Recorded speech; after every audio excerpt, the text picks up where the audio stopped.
I'm Chris Harrington, the 48-year-old son and fourth child of Carl, a corporate attorney, and Mary, a nurse. An earthquake-sized tremor nearly destroyed our family home when, at the end of junior year of high school, I announced that I didn't want to attend college. My normally talkative parents were at first stunned into silence and then proceeded to make my life miserable. College was given for the Harrington children. Mom and Dad went behind my back and applied to 6 very good colleges and universities. I was accepted by them all, which increased the pressure for my entire family to attend, all except my paternal grandfather, Pops Harrington. I have been working during my vacations with my grandfather since I was 13. Pops flipped houses long before the term flipped was used. He'd buy a rundown home, usually owned by a long-retired couple, completely renovate and update the home, and then sell it for a handsome profit. During the spring semester leading up to my junior year in high school, Pops helped me buy 2 fixer-upper houses. I spent the summer lining up contractors, electricians, plumbers, and painters and making sure the work was done properly. 2 days before Labor Day, the unofficial end of summer, I sold the second house. While my friends had spent the summer working minimum wage jobs, I had split the profits with Pops and earned almost $8,000. I flipped 3 houses during the next summer. Pops insisted that I find my own financing, although he did agree to co-sign the notes. At the end of the summer, I gave Pops 25% of my profit. I was an above-average student and enjoyed learning. I knew college wasn't for me. I eventually came to a truce with Mom and Dad. Together, we agreed that I would take off the year after graduating high school, but needed to reapply to colleges, and as a family, we would all decide if I would attend the following year. While my friends worked part-time summer jobs and prepared for their first year of college, I bought a used Ford F-150 pickup truck with 123,000 miles, a primitive cell phone, and started Harrington Construction. I contacted every real estate agent who would talk to me and explain the type of houses I was interested in purchasing. I committed to using them as the buying agent when I bought a home that they recommended and as the selling agent when the renovations were complete. That's how I met the Kelly sisters. Jan and Mickey were mid-20s and relatively new agents who had recently started in real estate after finishing college. They were associates in a local franchise of a top national firm. I was currently overseeing the renovation of 2 homes when I got a call. Hello, Chris? This is Mickey Kelly. I found a house in West Hartford and it looks like it meets your requirements. Would you like to see it? The biggest lesson I learned from Pops was urgency. If an opportunity presented itself, I needed to be prepared to take advantage of it. I agreed to meet Mickey in 90 minutes. The house was a modest ranch. I estimated that it was built 50 years earlier. Mickey told me that it was owned by the estate of an elderly couple. They had lived in the house for nearly 35 years. Their children lived on the West Coast and were looking to dump the house and settle the estate as quickly as possible. The house was in excellent structural shape, but was run down and in need of a great deal of updating. What do you think they'll take? I asked Mickey. I think it will go pretty quickly and will come close to the $89,000 asking price. I suspected she was right. I'll offer $85,500 in cash.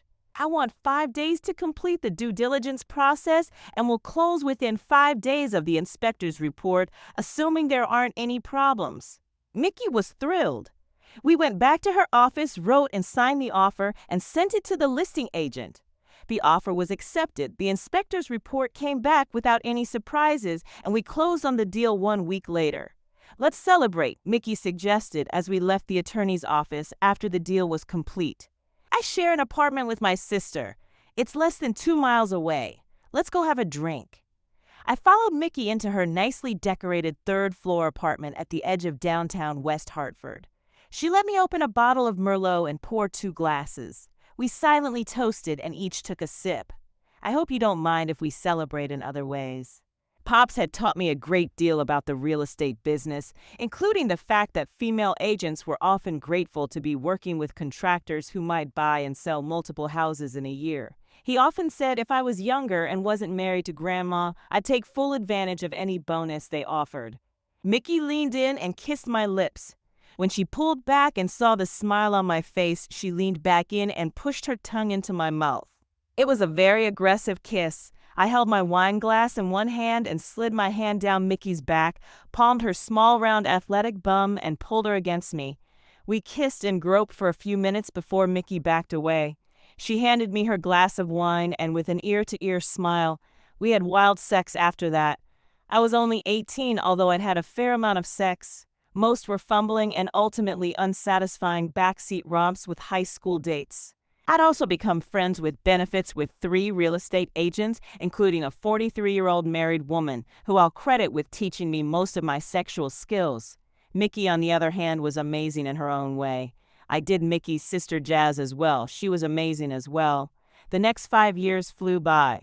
When I showed my parents my financial information after the first year, they agreed that I was doing very well. They were disappointed that I wasn't going to go to college, but could see my passion for the real estate business. They supported me 100%. Starting my second full year in business, I was flipping a dozen to 15 houses a year. I was also actively looking for apartment buildings with 6 to 12 units. I'd fix each unit as tenants left and held on to the property for the rental income. I quickly discovered that managing the rental property was a royal pain in the bum, as I didn't want to be getting calls at 3 a.m. Because of a broken toilet, I hired a real estate management company and let them take care of my rental properties and all the problems associated with them. Mickey and Jen both got married within 2 months of each other. I was invited to both weddings. I assumed that our play dates, including several threesomes with the sisters, were a thing of the past. I was 24 years old when Mickey and Jen invited me to dinner with their husbands and their younger sister. Kate was a recent college graduate and had been teaching at a Hartford area elementary school for 1 year. Kate had gone to school on a swimming scholarship, and she was stunning. She was taller than her sisters and stood at 5'9". She weighed 135 pounds, had red hair and hazel eyes. Her athletic build was highlighted with long, trim legs and the most gorgeous hips ever, and even better than her physical appearance was her personality. She was smart and genuine and had an easy laugh. I had a ball getting to know her over drinks and dinner, even though we were with her sisters and their husbands. I was thrilled when she agreed to let me drive her home to her parents' house at the end of the evening. We were approaching a Dunkin' Donuts shop when Kate suggested we stop and talk, since it was the first time we were alone. After getting our drinks, we found a table that afforded us a little privacy. "Listen," Kate started. "You seem like a nice guy and under different circumstances. I think I'd like to get to know you. I'd like to get to know you too. What are your concerns? I know you've been friends with my sisters for a few years, and I know they're 304S. I'm pretty sure that they cheat on their husbands. How does that affect you and me? I won't ask if you've ever slept with either of them," Kate continued. "But if we dated, even if we weren't exclusive, you can't date my sisters. Deal?" I answered. "You also need to know that I'm not a 304. I'm far from being a virgin, but I've only had sex with guys I'm exclusive with. It's not that many men." Kate and I started dating. When I asked her out for the 4th time, I invited her to my home for a private dinner. I was thrilled when she agreed. I picked her up at her folks' house, and I think she was shocked when I pulled into the parking area behind my home. I no longer lived in a condominium. Pops and Grandma Harrington had died within 3 weeks of each other 4 years earlier. They were incredibly generous to their children and grandchildren, leaving substantial properties from Pop's lifetime work. I inherited their old farmhouse, barn, and 73 acres in a small rural town just 20 minutes from Hartford. The acreage was filled with fruit trees, fruit bushes, and vegetables. The land was leased to a local farmer, and the income from the lease allowed me to support the property without having to invest my own money. It took me almost a year to decide to renovate the 130-year-old farmhouse and barn, and another 2 years to finish the project. When it was complete, I owned a beautiful home. The outside was neat as a pin and kept the distinct look of an old traditional farmhouse. The inside had been gutted and several walls were eliminated, so the house had a modern open look. I'd also renovated the barn. I poured a concrete floor and made the barn into a giant garage and storage area. The back corner was turned into a gym. The second floor hayloft was converted into a modern office and was now home to Harrington Real Estate and Construction. In truth, the office was my man cave. My company only had one employee, me. I bought, renovated, and either sold the property or rented it. I subcontracted all the renovations, hired real estate agents, attorneys, finance experts, and accountants. I was a one-man show. Kate was impressed when I gave her the grand tour. I think she was also impressed with the lasagna, asparagus, and salad I served for dinner. We ate on my backyard patio, drank wine, and talked until the candles burned out. "Can I ask you something?" Kate nodded and said, "Sure. I'm enjoying getting to know you and I want to spend more time with you." Kate's smile glowed. "I don't have any interest in dating anyone but you. Would you consider being exclusive?" The smile had slowly disappeared, and I was crushed when Kate said I need to think about it. Slowly, the smile returned. She laughed and said, "I've thought about it long enough. It's about damn time you asked," and jumped into my lap and kissed me. It took nearly 45 minutes to make it to my king-size bed on the second floor of the house. We slowly kissed, touched, and undressed each other the entire time. When we fell onto the mattress wrapped in a hug, I was the happiest man alive. I'll admit that my only concern was that I'd compare Kate to her slutty sisters and would be disappointed in the quality of sex. After a very exhausting night that included sex and making love, I knew that I'd found the right sister. She loved sex just as much as her sisters, but wanted an exclusive relationship. Shortly after Kate and I were engaged, her dad called and asked if we could meet for a beer. Her parents and I were friendly, but we didn't completely click. I knew the reason. I didn't have a college education. George and I met the next day, and as usual, he got right to the point. "Chris, I like you. I like you a lot, but I think it's important that you and Kate sign a prenuptial agreement. Have you talked to Kate about it?" George answered, "Not yet, but I will." He pushed a manila folder across the table and continued, "I had my lawyer put this together." The prenup was only 2 pages and basically stated that in the case of divorce for any reason, Kate and I would keep all the assets we brought into the marriage. Kate would keep all acquired assets from her current job and any future jobs, and I would keep all the assets from my business. In case we had children, the court would set all child support payments, and we would each be required to pay $5,000 a year into a college fund. It seemed fair and fairly straightforward. I told George, "I don't see any problems, but let me have my attorney take a look at it. I'll have it back to you within a week." Kate and I were married at the end of her second school year, and we took a 2-week honeymoon vacation to several Caribbean islands. While on vacation, we made a honeymoon baby, and Calais was born 9 months after our wedding. Our second daughter, Cara, arrived 16 months later, followed by the baby Carla 2.5 years after. Life was mostly good. In addition to her teaching responsibilities, Kate went back to school for her master's degree in education, along with a certification to be a school administrator. It was a rough 3 years, and it always seemed that Kate and I were going in opposite directions. My business was doing well.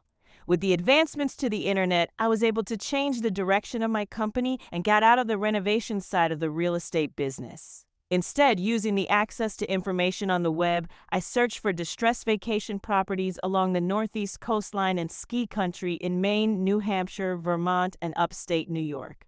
When I found an appealing property, and after the normal due diligence, I buy the property and immediately sell it to someone who wanted to renovate it. In real estate terms, this type of transaction is known as a wholesale flip. I obviously wouldn't make as much money on each flip, but instead of 12 to 15 regular flips a year, I was completing 75 to 100 wholesale flips. I had continued to invest in residential apartments and currently owned 18 buildings with a total of 124 units. Because I had an above-average reputation within a slimy industry, I also became a partner in an investment group that loaned money to flippers. It was one of the top companies of its kind in the Northeast. The most interesting part of the change in direction for me and my companies is that the amount of time I worked on a daily basis dropped. Instead of 60-hour work weeks, including traveling from renovation project to renovation project and locating new projects, my new responsibilities required between 20 and 30 hours per work week. I was able to devote more of my precious time to my family. An average work day consisted of getting up at 4 and exercising for an hour. I'd get my loving wife and kids up to the smell of a formal breakfast every morning and have a healthy homemade lunch prepared for them to take with them. I kiss my wife and kids goodbye and watch the kids catch the school bus each morning. From 7:30 until 1 in the afternoon, I attended work. I touched base with all of my real estate contacts looking for new wholesale flips, read the reports on our loan company, and completed 1,000 small details that were necessary in my line of work. Most days I was able to quit work in the early afternoon and I would get ready for the kids' after-school activities. I coached their sports teams, took them to dance class, made sure their homework was complete, and brought them home to a healthy home-cooked dinner. I was the happiest man in the world. I had a successful career and was also proudly Mr. Mom. During the same time frame, Kate changed careers. She left the classroom and became a school administrator. She started as a middle school vice principal, moved to an elementary school as principal, then a high school vice principal, and finally, in 6 short years, our school system's assistant superintendent. The biggest downside was, while my work hours decreased, Kate's increased. She was required to attend many evening sporting events and other school activities. She went to all town council and board or education meetings. However, Kate loved her work and the positive difference she made in our town, so I refused to complain. Instead, I gladly picked up the slack at home. Even with our complicated lifestyle, Kate and I made time to be together, both in and out of the bedroom. As we passed our 12th anniversary, Kate and I were having sex 3 or 4 times every week. The only real challenge to our relationship started a number of years earlier during our 3rd year of marriage. Kate and I were sitting together celebrating Valentine's Day at our favorite local restaurant. We had just started dessert when Kate said, "I'd like to ask something and I'd like you to keep an open mind." I'll admit that I was a little annoyed at her words and tone, and I responded, "When have I ever been closed-minded with you?" Kate rolled her eyes and said, "I just think there's a small chance that you'll get upset." So, after making reservations at our favorite restaurant and giving you a diamond pendant to celebrate Valentine's Day, you decide that it's a good time to talk about something that might upset me. Great. Go ahead. Oh, for Christ's sake, Chris, I said there was a small chance you'd get upset. I waved before Kate could continue her rant. Just tell me what you want to talk about. Kate stared at me for close to a minute. Before she continued, Mickey and Jan have been going on a 5-day cruise every spring. We've picked a cruise during my school's spring break. I'd like to go this year. I laughed and said, "Why in the world would that upset me? It sounds like a great idea. Where are we going?" Kate's initial smile turned to concern, and she said, "No, you don't understand. We're planning a girls' week away." My eyes never left Kate's eyes as I reached for my wine glass and very slowly took 2 small sips.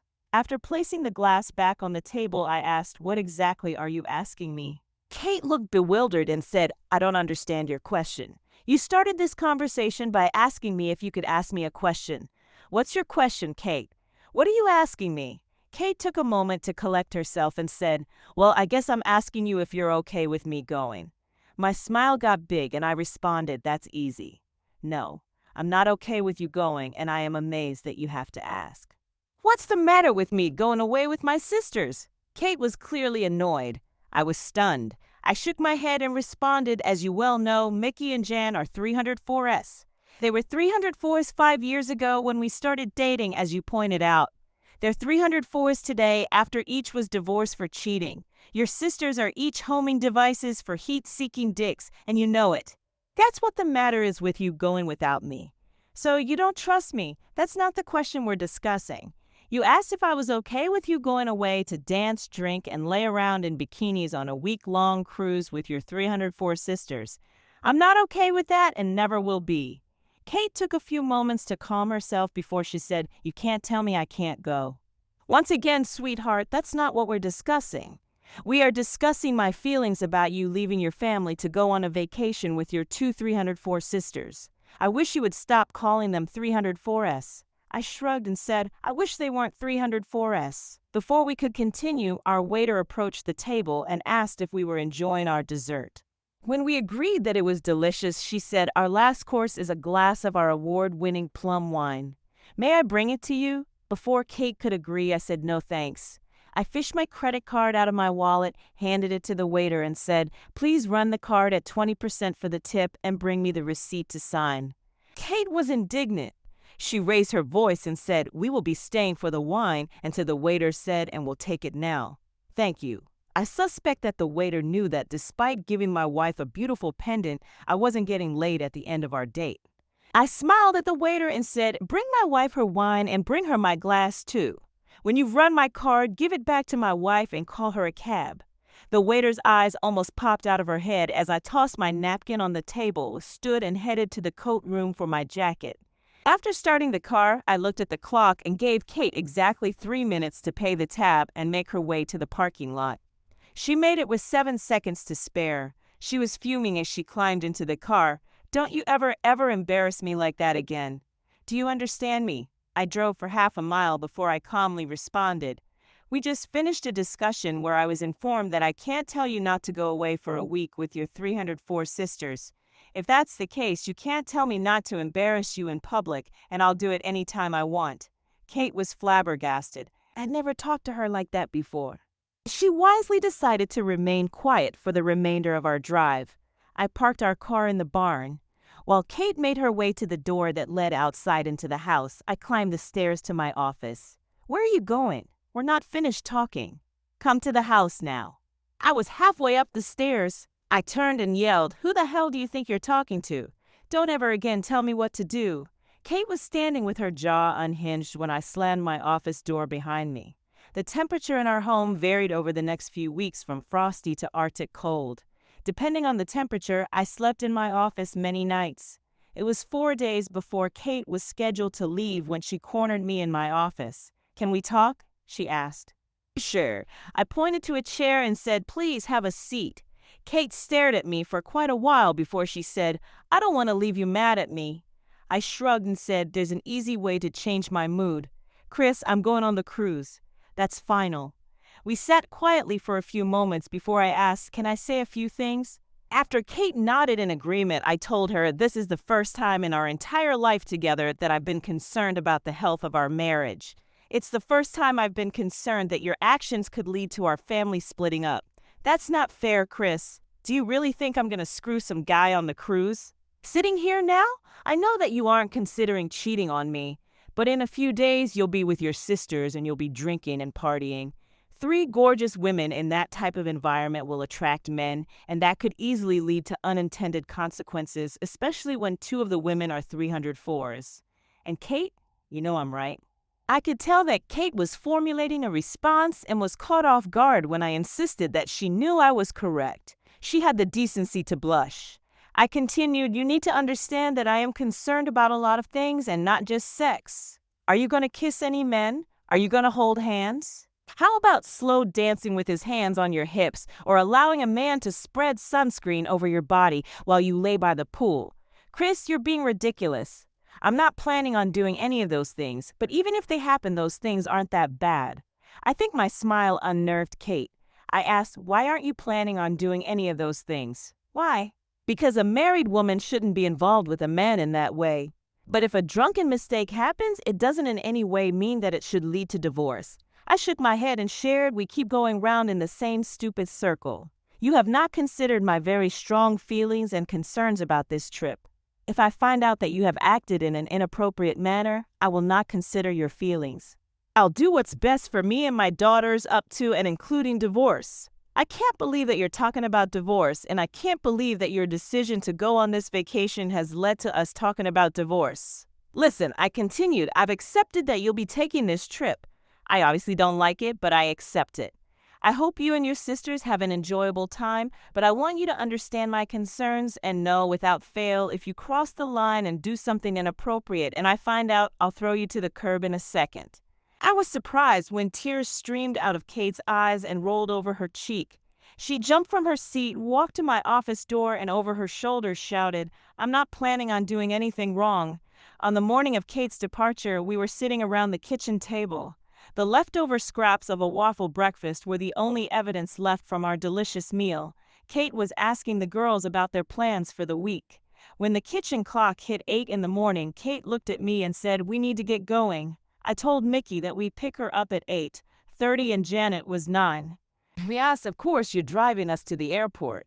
"Kate, I've got conference calls scheduled for 8:30, 9 o'clock, and 9:45. I'm going to my office." "What the hell's the matter with you? What kind of husband doesn't drive his wife to the airport?" I was halfway to the kitchen door when I answered, the kind of husband who won't support this vacation in any way. And then turning to the girls, I told them, please clean off the table and counters before you turn on the TV. The next 9 years flew by. Calais had just turned 13, Cara was 11, and Carla 8. I continued to love the responsibility of being Mr. Mom and being the primary caregiver to the children. Kate appreciated my efforts as it allowed her to continue as a top administrator in our town school system, as well as post on several state of Connecticut and national education boards.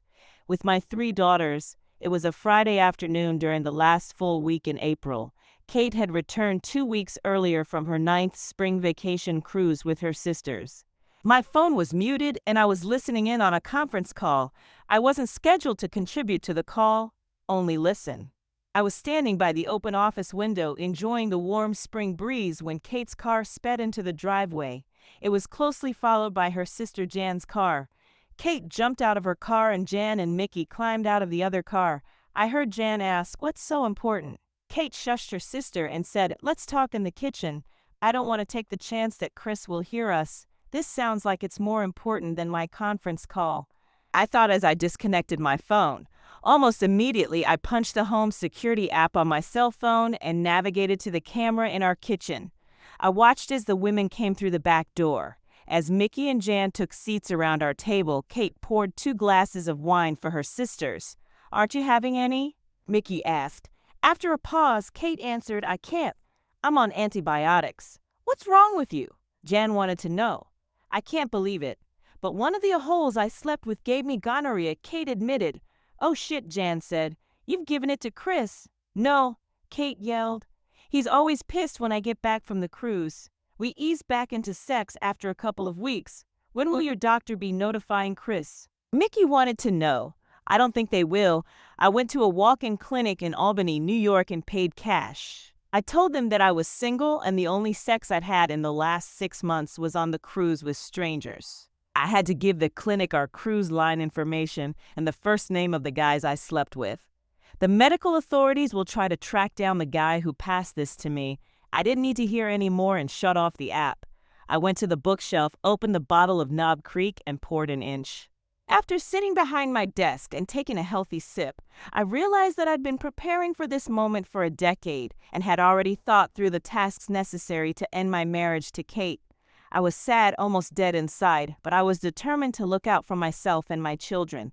I called my personal attorney and told him to start a divorce petition. I wanted the prenuptial agreement in force. I wanted the house as I'd inherited from my grandfather. Most importantly, as the primary caregiver, I insisted on full custody of my girls. My attorney agreed that the custody issue shouldn't be a problem. I instructed my attorney to file the divorce papers using irreconcilable differences, but to have a second divorce petition prepared that listed infidelity. I wasn't worried about splitting our banking accounts. Early on, my attorney advised Kate and I to keep separate accounts in case my businesses failed. We each contributed equally to the household budget on a quarterly basis, but kept the remainder of our finances under our own name. I canceled 2 joint credit cards and paid off the balance using our household budget account. 30 minutes after hearing the fateful conversation, I grabbed the rest of my drink and headed to the kitchen. The girls' conversation died down as I came through the door. Kate looked at me and asked, "Bad day, honey?" I sat at my spot at the far end of the kitchen table, nodded and said, "Yeah, real bad." The group looked on with interest as Kate asked, "Do you want to tell us about it?" As I was thinking about my response, we heard Calais coming through the front door. Her best friend's mom had given her a ride home from middle school. Calais skipped into the kitchen, hugged her mom and aunts before circling the table and wrapping her arms around my neck. Calais hadn't seen her aunts since they had left on their most recent cruise. Calais filled her aunts in on her school and sports activities. They teased her about a boy who had a crush on her.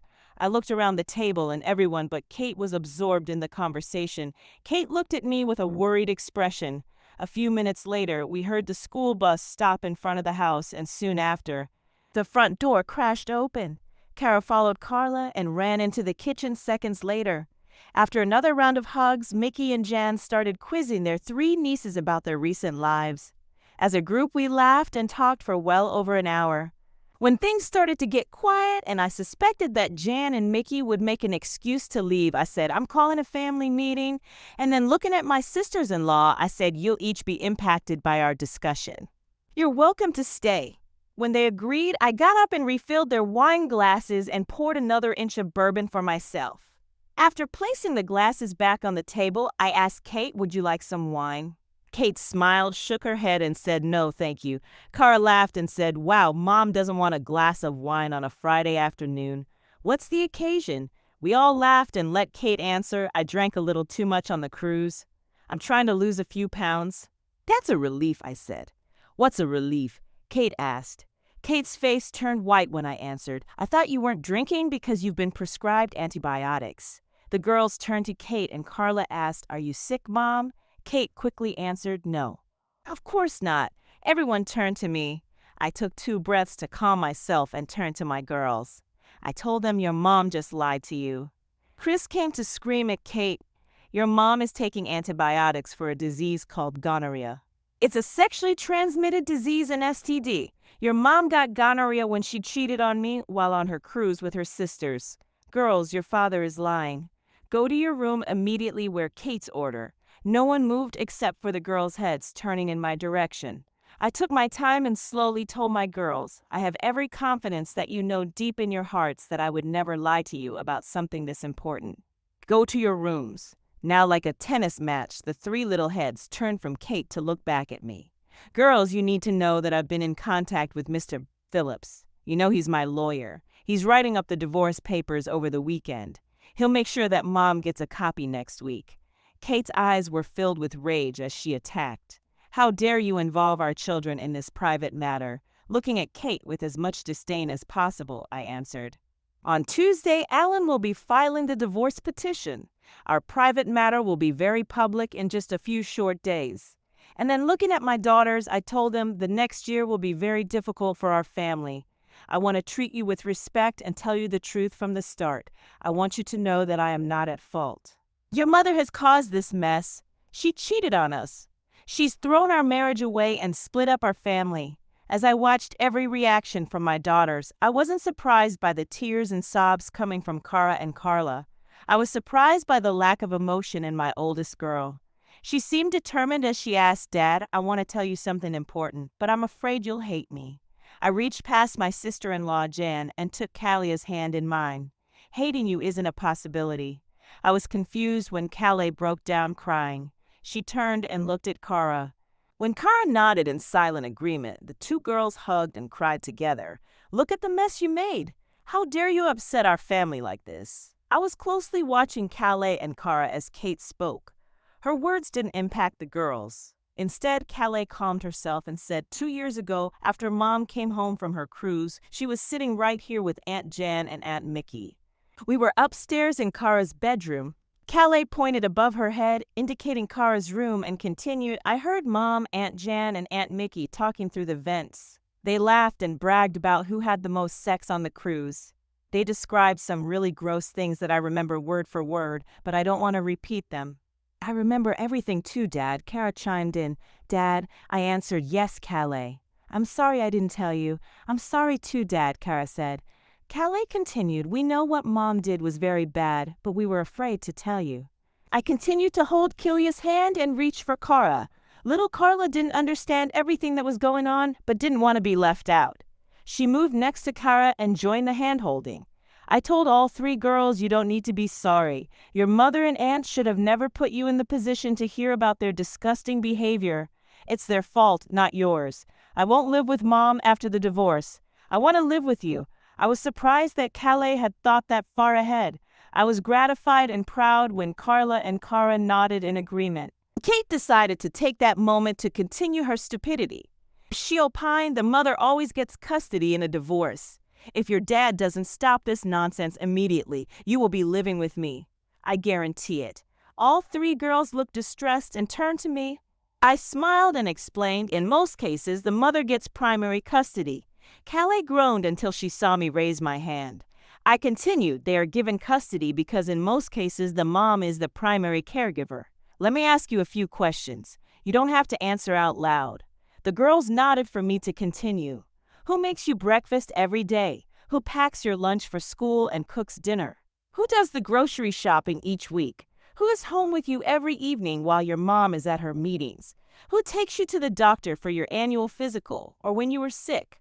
Who coaches your sports teams and volunteers to chaperone school field trips? Who takes you to dance class and theater rehearsal? As an afterthought, I asked, can you think of a single thing that your mother does on a regular basis that contributes to our family? Calais jumped up from her seat, circled the table, and jumped into my outstretched arms. It's you, Dad. You're our caregiver and the best dad ever. As Calais finished, her two sisters had joined us in a giant group hug. I waited a minute until we were calm. Go to your rooms, girls. Your mother. And I need to talk. I was given 3 juicy kisses on the cheek. The girls ignored Kate, Jan, and Mickey as they headed out of the kitchen. They were leaving the kitchen when I instructed girls, I don't want you eavesdropping. Please go to Carla's room. Given the raw emotions of the situation, I was happy to hear 3 giggles and a chorus of "Okay, Dad. It looks like you want," I said to Mickey and Jan. I could tell that they didn't want to respond, but I'd forced their hand. What do you mean? Mickey asked. I wanted a faithful and loving wife, and you wanted Kate to be a 304. You've won. Mickey had the decency to groan. I'm not a 304, Chris. I laughed and responded, your gonorrhea-infested hole is proof that you are a 304. Stop.